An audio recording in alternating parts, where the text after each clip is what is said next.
Poštovani gledatelji, dobar dan i dobrodošli u još jedno izdanje emisije Dalmacija moga oka. Danas ćemo posjetiti adventski koncert u gradu Solinu, zatim advent u Pomorskom muzeju, ali i advent u samom gradu Trogiru. Ostanite zato s nama u narednim minutama. I ove bi vas godine trebao oduševiti adventski program u gradu Trogiru, koji obara rekorde posjećenosti. Što je sreća? Gdje je pronaći? Svi putevi vode u Trogir, gdje ćete potragom po ulicama za Kairosom, kako legenda kaže, bogom sretnog trenutka, otkriti čari Trogira.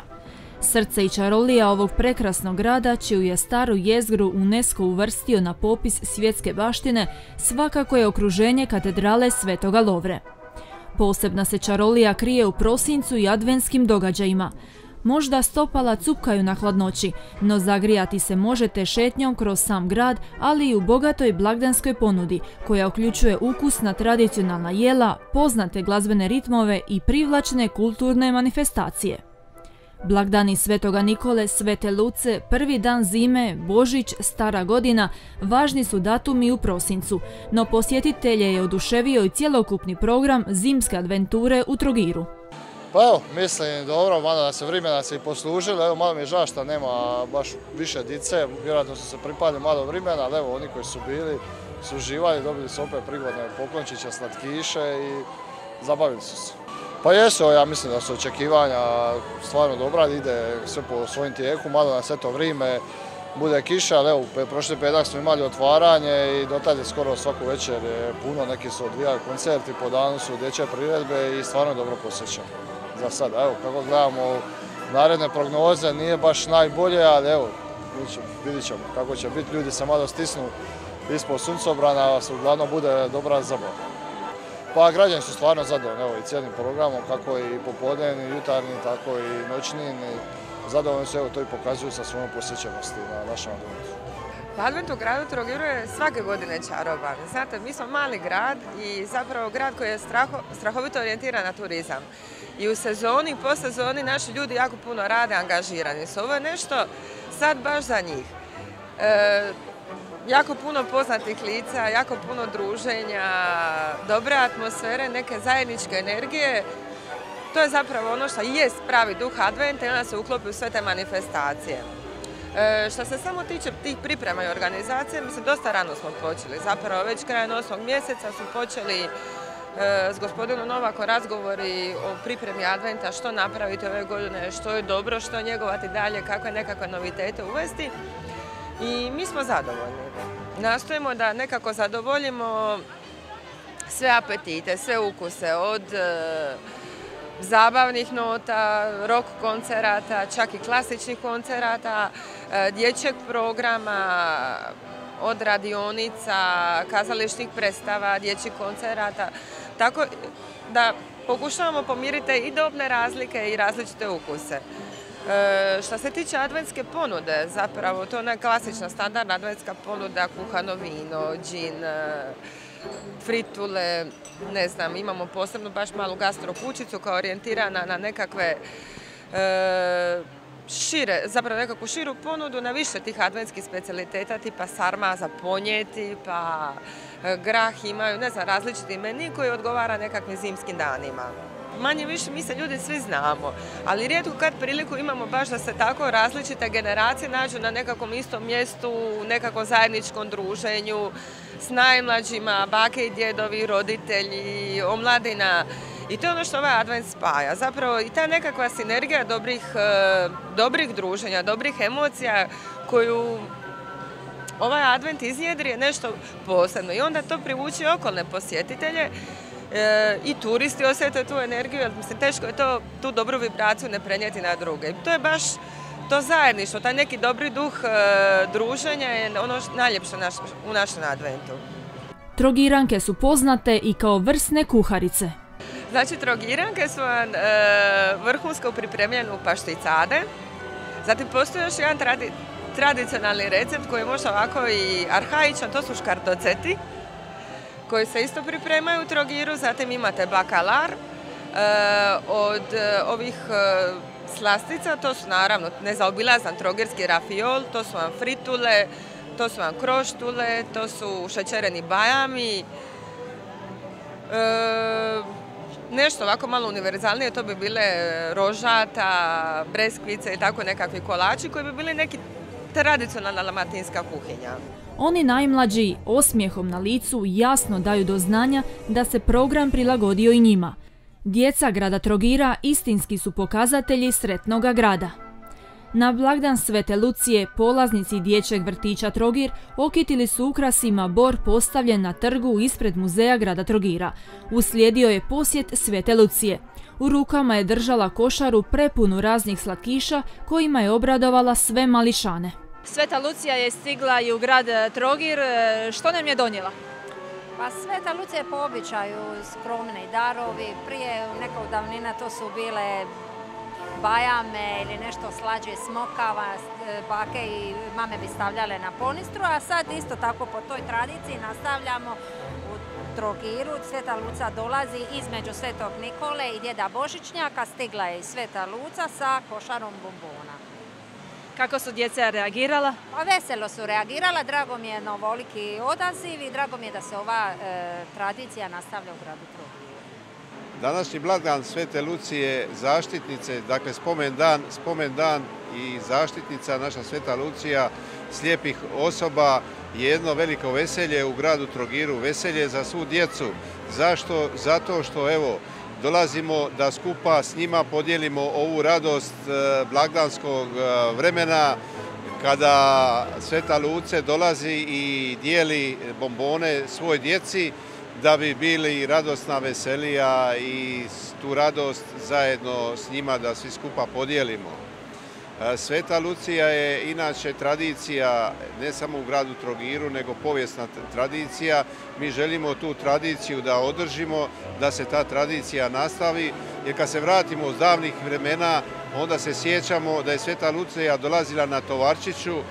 Dakle, dolazila je, donosila je djeci skromne poklone. Ti skromni pokloni bili su smokva, badem, orah, a mi evo danas dijelimo bombone, dijelimo slatkiše, da svoj djeci udjelimo tu ljubav, da se ta tradicija i dalje nastavi, da svi zajedno u tome uživamo, veselimo se tome i rekao bi i u iščekivanju Božića koji nam stiže uskoro. Cilj je sačuvati tradiciju, njegovati i dalje kulturnu vizuru grada Trogira. To nam dovoljno govori kad vidimo djecu da lašte svoje čizmice, da ih postavljaju na prozor i žarko iščekuju da se te čizmice napuni. I evo, mi smo se potrudili kao udruga da to odradimo, da svu djecu razveselimo, da te čizmice napunimo i tu tradiciju da se ne zaboravi, da je nastavimo. Drago nam je što imamo veliki odaziv djece, što u dječjim vrtićima tete nas podupiru i pričaju o Svetoj Luciji, pričaju o Svetome Nikoli i evo uskoro nas očekuje i djed Božićnjak. Dakle, u ovom adventskom vremenu širimo ljubav, radost i veselje svoj djeci. Širi se poruka ljubavi, topline i zajedništva. Pa evo, zbog te usporede što djeca priželjkuju, moje mišljenje, s obzirom da sam obišao dosta tih vrtića, sa djecom razgovarao, donio im poklone, stvarno su djeca skromna, ne traže mnogo, traže samo ono skromno, to je jedan poklon koji će ih razveseliti, koji će im ostaviti pečat da se ta tradicija i dalje nastavi kako bi se mogla s koljena na koljeno prenositi i da svi budemo zdravi i veseli i da uživamo u tome. Adventski se program nastavlja, spektakl tek slijedi. Svake godine je sve ljepše i ljepše, ove godine posebno. Dakle, program je upotpunjen za sve uzrasti i za djecu i za odrasle. Što se tiče djece, tu smo imali već Svetoga Nikolu, imali smo kočiju koji je doveo Svetoga Nikolu sa punim vrećama darova, to smo već svoj djeci podijelili. Sada je Sveta Luce tu koja nosi djeci bombone i za očekivati da će i djed Božićnjak sa kočijom stići na gradski trg gdje će uveseliti svu tu djecu.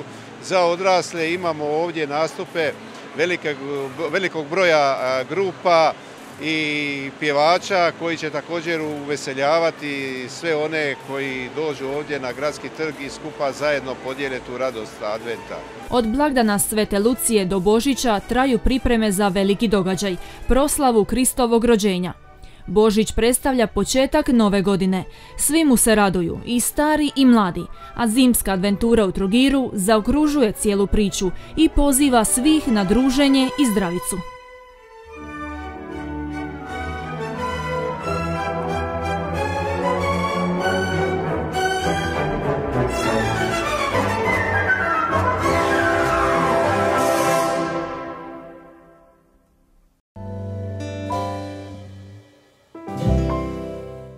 I ove se godine grad Solin tradicionalno pripremio za najljepše doba u godini. Posjetitelj je oduševio adventski koncert u gradskoj knjižnici.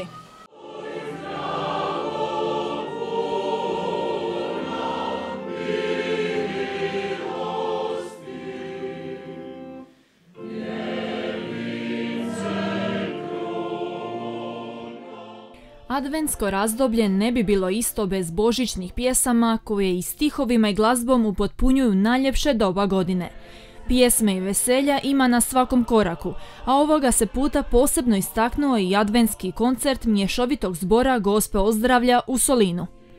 Mješoviti zbor Gospe Ozdravlja nastupio je pod ravnanjem Frastipice Grgata uz orguljsku pratnju časne sestre Zorislave Grgat, a na repertoaru su bile adventske tradicionalne skladbe te skladbe domaćih i stranih autora.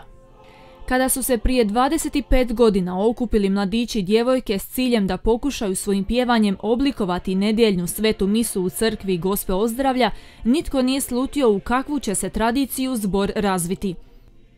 Nazvali su se mješoviti zbor mladih Gospe Ozdravlja. Zbor Gospe Ozdravlja iz Splita, jedan od starijih zborova u našem gradu, u Splitu. Poznato je da su Franjevci u Split došli već u 17. stoljeću, nastanili se na Dobrom i tako je polako nicala njihova zajednica, a onda se dakako počela graditi crkva. Pa pamtimo prvu crkvu takozvanu, pa pamtimo drugu i ovu suvremenu današnju iz 1936. godine. Naravno, tamo gdje su svete mise, gdje su svečanosti, jel tako, tamo je i naravno liturgijska glazba. Tako da su Franjevci od svog samog dolaska i kako su se nastanili u Splitu već naravno oformili i župu, to jest samostanski život. Župa će doći naravno kasnije i naravno s njom i liturgijsku glazbu. Imamo u našem arhivu u samostanu, dakle, podatke zbilja iz tog vremena, recimo tako rano 18. stoljeće, čak i slave koje su se pjevale u to doba. A onda je došlo vrijeme, dakle, sazrijevanja župe, grad postaje veći, zahtjevi su postali veći, samostan postao veći i tako dalje. Pa su se, dakle, pogotovo u 19. stoljeću fratri vrlo dobro, recimo tako, razvili. Budući da je nova crkva već iz 18. stoljeća bila takvih razmjera, jedna od ljepših crkava uopće na našim prostorima ovdje i poznato je da su imali dobar zbor. Tako da je 19. stoljeće, osobito kraj 19. stoljeća, bio vrlo glazbeno zreo u gradu Splitu. O daljem povijesno-glazbenom slijedu Frastipica objašnjava. U samostanu na Dobrome su fratri, dakle, razvijali narodnu misao. Umjesto latinskog jezika ili uz latinski jezik u liturgiji bio je i narodni jezik, suvremeni, tako, standardni jezik. Poznato je da je don Miho Pavlinović u to doba kao narodni, dakle, vođa onog pokreta uz fratre na Dobrome prigodom slavlja 1000 godina svete braće Ćirila i Metoda održao poznatu glasovitu misu i propovjed na narodnom jeziku. 20. stoljeće također obiluje povijesno značajnim događajima. Gospođa Mirjana Škunca u svojoj knjizi Glazba u splitskim crkvama 1860. do 1918. prekrasno navodi sve detalje upravo kakva se glazba razvijela u crkvi Gospe Ozdravlja na Dobrome uz katedralu. Dakle, govorimo o jednom vrlo bogatom glazbenom životu u to doba u crkvi na Dobrome i moji fratri kasnije su to jasno naslijedili, pa dolazimo u 20. stoljeće, kad se počela graditi nova crkva, kao mi danas jesmo, prostrana i tako dalje, paralelno s njom razvijela se i jasno i crkvena glazba i zbor s njom. Održani koncert na neki je način duhovno obnovio prisutne duše. Ovaj večeras je ovdje, povod mu je dakle sve to predbožićno vrijeme, mi kažemo adventsko ili vrijeme došašća, kad se svi kršćani diljem svijeta nastoje duhovno pripremiti za dolazak Kristovog rođenja, dakle dragog nam Božića. Nazvan je adventski, upravo ciljano. Zašto? Jer u vrijeme pred Božić, naravno znamo da nije mjesto božićnim pjesmama. Isus se još nije rodio. Ne slavimo još njegov rođendan, nego pripremu za njegov rođendan. Zato imamo u hrvatskoj liturgijskoj glazbi prekrasnih skladbi koji su baš adventskog karaktera i sa sobom nose i melodiju, a naravno i tekstualno. Dakle, mahom su sadržajne koje navješćuju dolazak Isusov, anđeo Gabriel navijesti o Mariji, pjevajte sada zanosno, padaj s neba i tako dalje.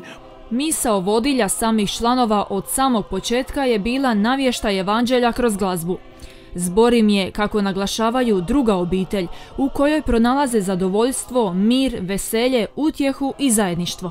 Član sam zbora već 10 godina, ja sam nekakav tenor u tom zboru i tako, zbor je 60-70 ljudi.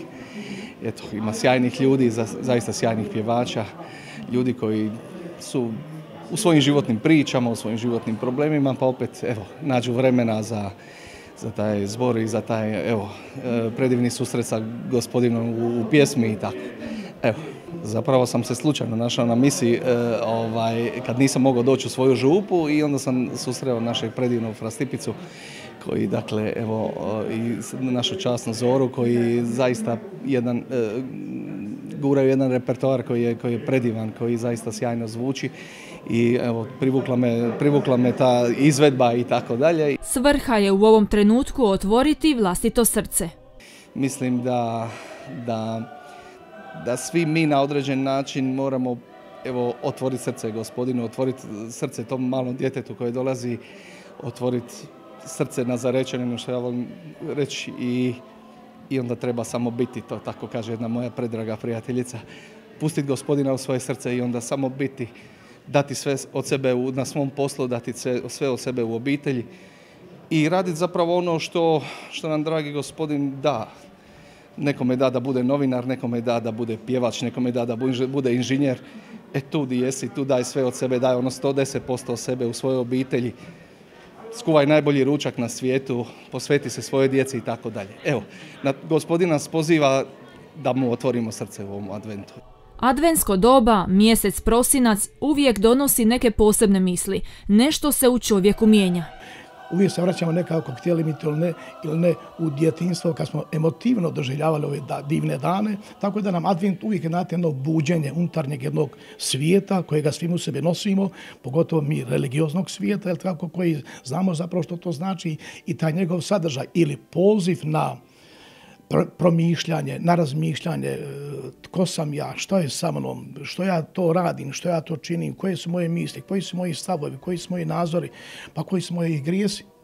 Da bismo se svakako imali uvijek nakanu Isusovu, obratite se i vjerujte evanđelju. Dakle, da bismo kroz to doživjeli njegov upravo rođendan, ne kao rođendan, nego njegov dolazak meni osobno, nama osobno. Ako Isus nije došao meni osobno, u mom načinu ponašanja, to znači da ako nisam promijenio svoj smjer u boljeme, onda naravno da pitanje da li se Isus za mene rodio. Dakle, mi svakako Isusov rođendan ne slavimo kao datumski, nego uvijek uprisutnjenje njegovog božanskog poslanja među nas danas i ovdje.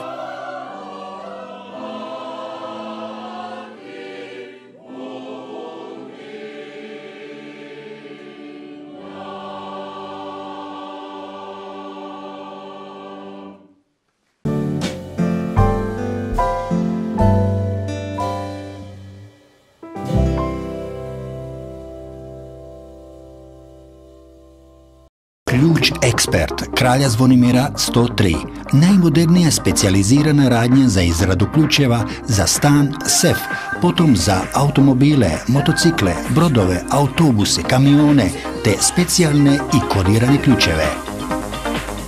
Ključ Ekspert. Izrada ključa prema bravi, adaptacija brave prema ključu, prodaja brava, kvaka, lokota, sustava master, više brava na isti ključ.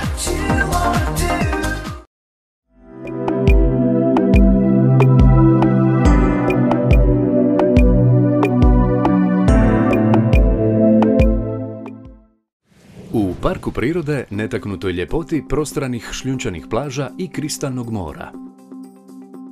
U srcu Dalmacije, gdje se ljube Omiška i Makarska rivijera, a Biokovski planinski masiv surovo obrušava u more.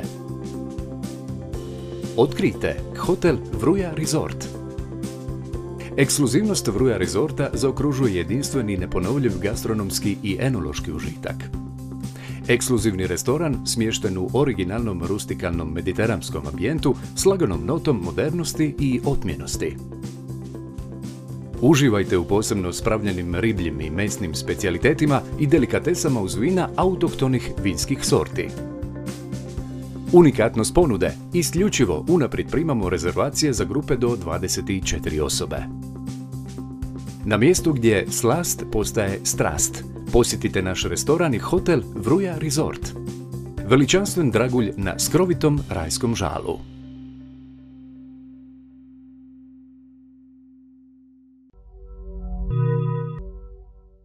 Normalan protok krvi kroz vene odvija se pomoću kontrakcije mišića, a vene su opremljene posebnim zaliscima koji osiguravaju protok krvi samo u jednom smjeru. Bilo koji pritisak ili utjecaj na zaliske, poput nošenja tvrde obuće koja izaziva venski stres, dugotrajnog sjedenja ili stajanja, prekomjerna težina i sl. Može dovesti do pojave proširenih vena. Jedan od glavnih uzroka nastanka proširenih vena je korištenje nenamjenske obuće.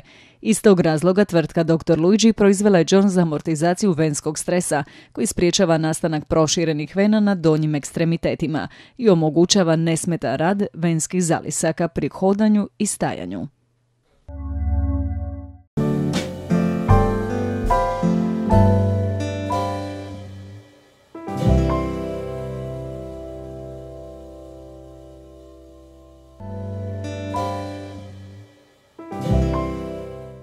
I advent u Pomorskom muzeju Split opravdao je svoja očekivanja. Pogledajte u nastavku o čemu je riječ. Hrvatski pomorski muzej također je otvorio svoja vrata adventskom duhu. Otvorio se obnovljeni akvarij. Akvarij malih dimenzija namijenjen za edukaciju mlađih posjetitelja s jadranskim, autohtonim ribama i ostalim živim morskim bićima. To je trenutno jedini akvarij u Splitu koji je obnovljen zahvaljujući financijskoj potpori Splitsko-dalmatinske županije. Radi se o akvariju za kojeg je najviše zaslužan moj bivši kolega Stipe Lozo, bivši ravnatelj Hrvatskog pomorskog muzeja Split koji ga je napravio. Međutim, kako tehnika čini svoje, on je star već preko 15 godina, onda su aparati nisu radili kako treba i ribice su počele ugibati. Stoga smo mi taj projekt prijavili na projekt županije, odnosno odjel za pomorstvo i turizam je raspisalo natječaj za financiranje projekata za zaštitu i obnovu pomorske baštine. Evo, oni su prepoznali i onda su sufinancirali obnovu i rekonstrukciju tog akvarija. Tako da smo, ovo bila prigoda da jednostavno predstavimo se ponovo da je akvarij u Hrvatskom pomorskom muzeju radi, a on je vrlo bitan i značajan za edukaciju, posebice onih mlađih naraštaja. Mi imamo radionice edukativne za djecu, to je život pod morem, gdje ih učimo o biljnim i životinjskim vrstama koje obitavaju, to je naša hrana, a more treba i čuvati, ono je i naše zdravlje, kultura i gospodarstvo, turizam. Advent u Hrvatskom pomorskom muzeju Split upotpunjen je i otvorenom izložbom pod naslovom Splitska luka i povijesna jezgra grada na prikazima do polovice 19. stoljeća. Radi se o projektu koji smo radili zajedno s Arheološkim muzejom u Splitu, a sve to u sklopu proslave 40. obljetnice upisa Dioklecijanove pavlače s povijesnom jezgrom na UNESCO registar spomeničke baštine. Mi smo na taj način htjeli ukazati ponovo, odnosno senzibilizirati javnost na tu našu baštinu koja se često ignorira, koju uništavamo, i jednostavno pokazati kako je Split izgledao i Splitska luka, dakako, ona je vezana uz Dioklecijanovu palaču zbog toga što se nalazi ispred same te palače i ona se širila kao sam grad. Uvijek je Split bio centar pomorstva i biti će i mi s ovim sredstvima želimo pomoći da se upravo ovakvi projekti poput prikaza Splitske luke, Adventa u Pomorskom muzeju i sličnih projekata prekrasni koji entuzijasti ljudi koji su zaposleni u tome rade da budu financijski potpomognuti. Izložba je potaknula razmišljanja o bogatoj maritimnoj baštini grada Splita, o kojoj se možda i nedovoljno govori. Kroz ove prikaze nastojimo senzibilizirati javnost da nastoji tu sliku grada očuvati, što je teško da kako novim gradnjama, izgradnjama, promjene su i nužne i na kraju krajeva ni brodovi više nisu kao oni što su bili. Nekad su u 19. stoljeću tu pristajali jedrenjaci, parobrodi, međutim sada su to veliki kruzeri i brodovi na atomski pogon. Prikazi govore upravo o tome kako je Dioklecijanov grad nekoć izgledao, čime je plijenio pozornost. Važno je istaknuti da se Split nalazi na sredini Jadranskog mora, koje je najuvučeniji dio Sredozemnog mora, međutim vrlo bitan u srednjem vijeku za tranzit, pomorstvo. Sve trgovačke veze, putovi prema istoku, hodočašća, trgovine od zapada prema istoku su se odvijala preko naše istočne Jadranske obale i to zbog toga što je ona razvedena, što je bila pogodna za plovidbu.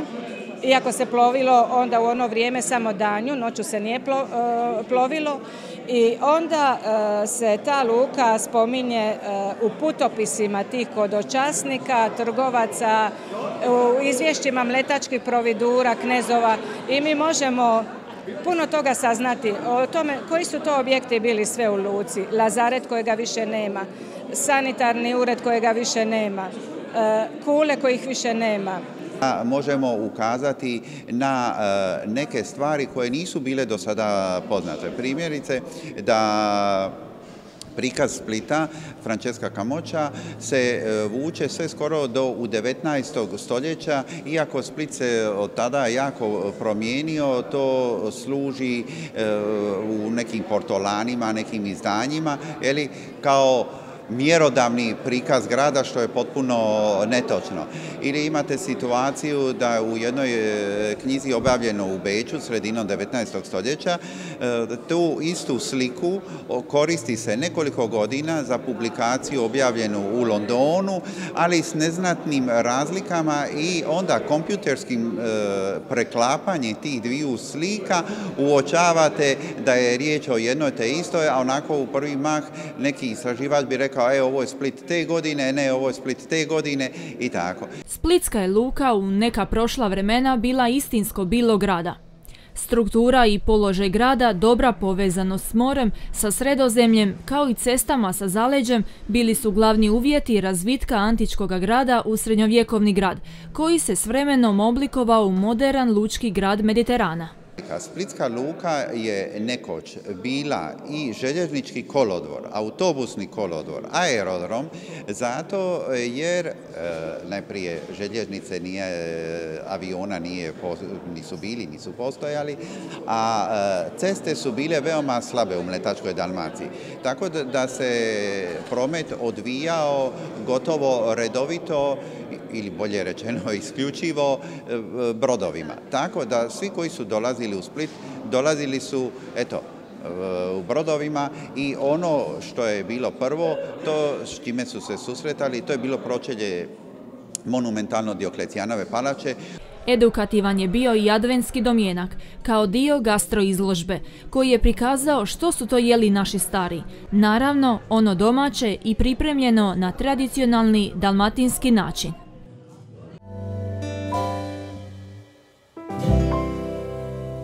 Gospođo Dunja, koje ste nam lipi riči za ovaj put pripremili?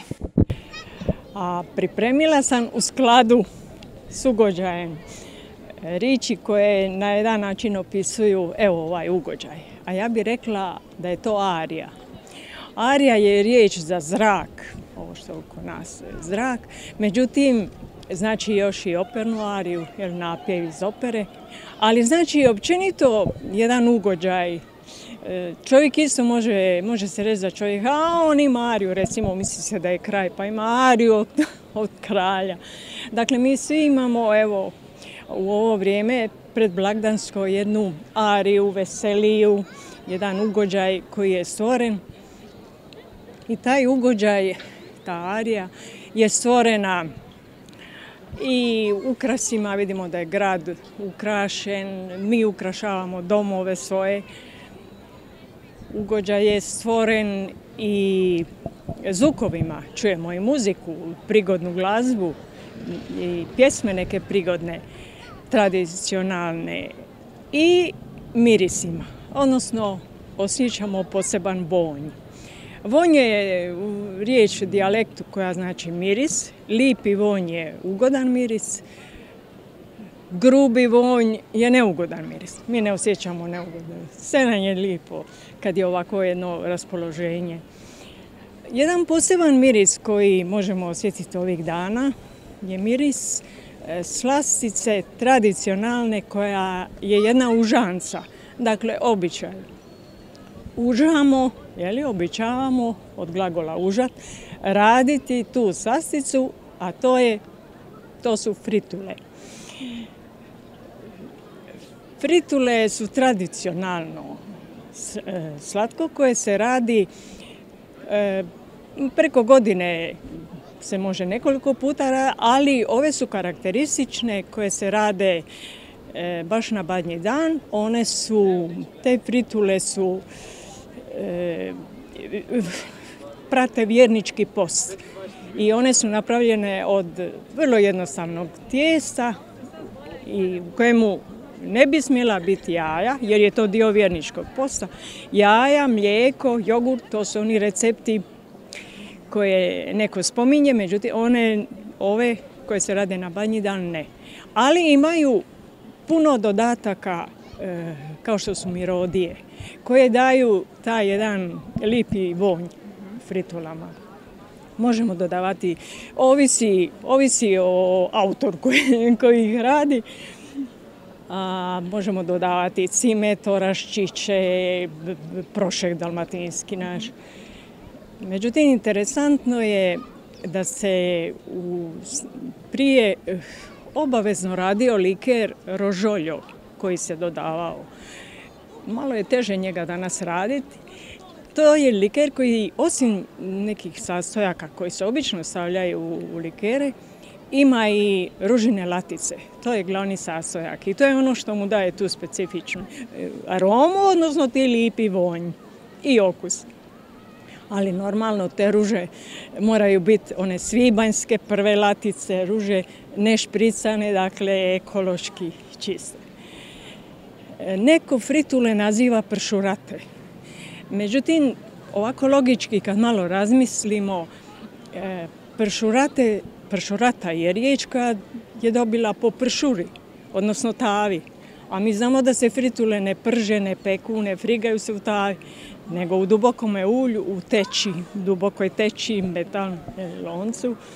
I mora biti puno ulja i one su okruglice i one se u tome ulju moraju okretati na sve strane, tako da slobodno plivati, slobodni stil. Tako da dobiju tu jednu jednoličnu, lijepu rimenu boju. Zato sam ja više za ovaj izraz fritule. Imamo još jedan miris u ovo doba koji se, posebno na Badnji dan, a to je miris bakalara. Taj bakalar je interesantno kad je to je suha riba sjevernih mora, ali eto postoji taj tradicija da se kuha bakalar isto kao dio vjerničkog posta, jede se riba i taj bakalar dok se kuha, a i mislim dok se moči onako baš nema lipi vonj, ali kad se kuha onda je to jedno ukusno jelo, može biti na bijelo, in bianco, a može biti malo crvenkasto jer to dobije od šuga, od poma. I prije su znali stavljati i suhe šljive u taj bruet. Te suhe šljive isto imaju jednu specifičnu aromu, tako da je i to još jedan od mirisa Božića. U ovoj ariji predblagdanskog raspoloženja imamo konfužijun. Konfužijun je jedna riječ koja označava zbrku, gužvu, ali onako jednu pozitivnu gužvu. Svi negdje žure, ljudi žele prispiti na puno misa, događaju se razne stvari, a taj konfužijun je dobar radi toga što nam daje dištracijun. A dištracijun je razbibriga, odvodi nam misli od nečeg lošeg prema nečem ugodnije, nečem ljepšem, boljem. I onda nećemo u sebi osjećati dišperacijun ili duboku žalost. Nećemo biti dišperani. Čovjek je dišperan, to je stvarno jedna preteška žalost i tuga. I još nešto nam arija može donijeti ovo predblagdansko veselje i raspoloženje, a to je, možemo doživjeti senzacijun. To znamo da je to riječ senzacija, u međunarodnim jezicima slično se izgovara, a to znači iznenađenje. I to lijepo, veliko iznenađenje. A to doživljavamo kad otvaramo ove darove ispod bora, posebno djeca. Međutim, svi se mi tome veselimo. Svima nam je senzacijun, da. I eto, ja u takome jednome ovome konfuzionu koji nam donosi dištracijun, od dišperacijuna i na kraju senzacijun. Svima želim veliki senzacijun, sretan Božić i sretnu Novu godinu. Gospođo Nulja, hvala vam i za ovaj niz lijepih riječi i naravno ugodni blagdani vama i vašoj obitelji. Hvala lijepa.